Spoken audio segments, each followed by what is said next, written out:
How's it going, everyone? In this video I'm getting ready to show you guys my homemade engine pre-oiler.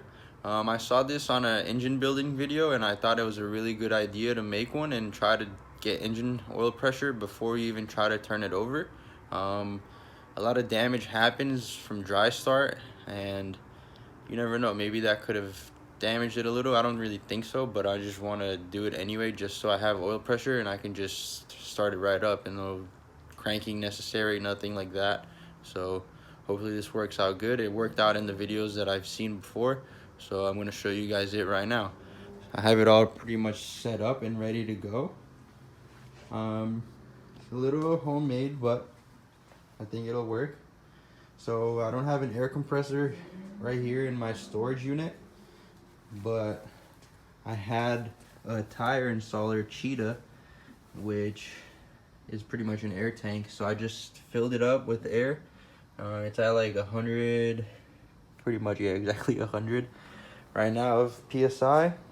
And then I don't know if you guys ever seen this or used one before, but it's an abrasive blaster, like a sand blaster, like a portable one. And it's pretty much an air tank that you can take the lid off and fill it up with whatever you want. I mean, the main purpose is to use it as a sandblaster, but I'm not using it for that. So I pretty much used everything that came with the kit. The hose, the adapters, the little fittings, the on and off valve, and the only thing that I had to get was the air compressor hose and the fittings for the air compressor hose, but I already had that, so it doesn't really count, I guess.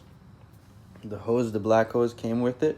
And the only other thing that I had to do also, which is not really necessary because you can just use an adapter and run it onto the engine with whatever you want, I guess. But I already had the fittings and I just used fittings on the block. There's like a oil pressure port, or like a port for oil pressure on the block itself. So I just added an adapter there, and that's pretty much that black hose right there. It's going under the car. I'll show you guys in a little where it connects, but it goes under the car and then just plugs into the block, so I can start injecting the oil that I have in this container right here into the motor, and hopefully it starts building oil pressure. And then once I see, or I feel that enough oil went in there, I'm gonna start cranking it by hand, and I'm just hoping that I see oil come out of these. So I know that there's oil pressure and there's oil in the motor itself. And hopefully it comes all the way through the oil cooler and stuff like that. And then, yeah, we'll pretty much be able to start it right up, hopefully. So let me show you guys the little place where it's at in the block right there where the hose connects to. It's the black hose right here. It goes into this braided line and it goes right there into the fitting on the block. So right there. And then just on the block, like I said, and I'm gonna start building oil pressure right now. All right, so I just opened the bottom valve right here, and oil's starting to run into the black hose and starting to feed its way into there. I just gotta release air in there and build some pressure so that the oil can flow in there nice. Let me do that now. So I'm gonna open the air here. This one's still off, and let me turn it slowly. Oh, I heard it start going.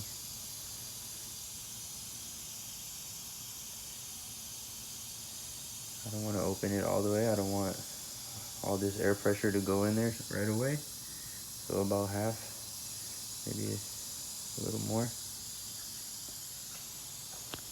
And we're gonna let this run for a little bit.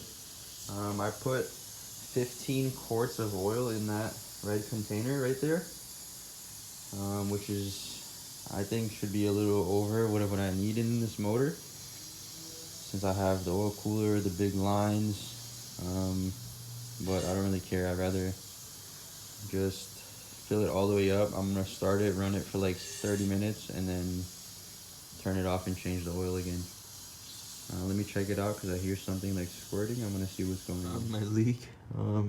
This fitting that I put right here isn't really perfect, I guess, so it's got a little leak right here. I guess I can't put too much pressure in it, but that's a good sign that oil is flowing up. So let's turn it back on. All right, so I've been doing it for a little bit and I still didn't see anything come out right there, but I just got curious and I took the oil pressure line off of the turbo and we got oil pressure here. So that means it must be building up still. That's a good sign. Let me hook this back up and continue what I'm doing. All right, so I was sitting here just watching it go, and all of a sudden I just hear it start squirting out everywhere right here. I'm almost out of oil in here, so I'm just gonna turn it on for a split second to see if we can get it to come out. Oh, see it?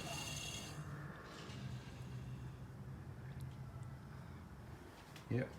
So there's oil pressure in there.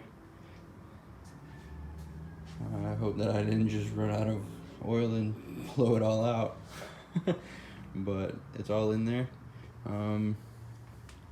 Yeah, so I think it's ready to start up. I'm gonna unhook everything and start connecting the spark plugs, the coils, and put the valve cover on, and we should be able to start it.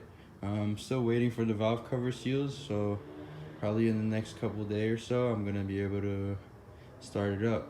So yeah, hopefully the engine runs good and it stays alive.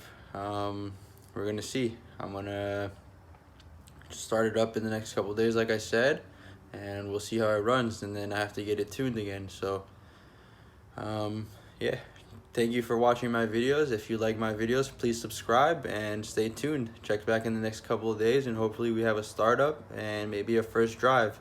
So we'll see. Bye.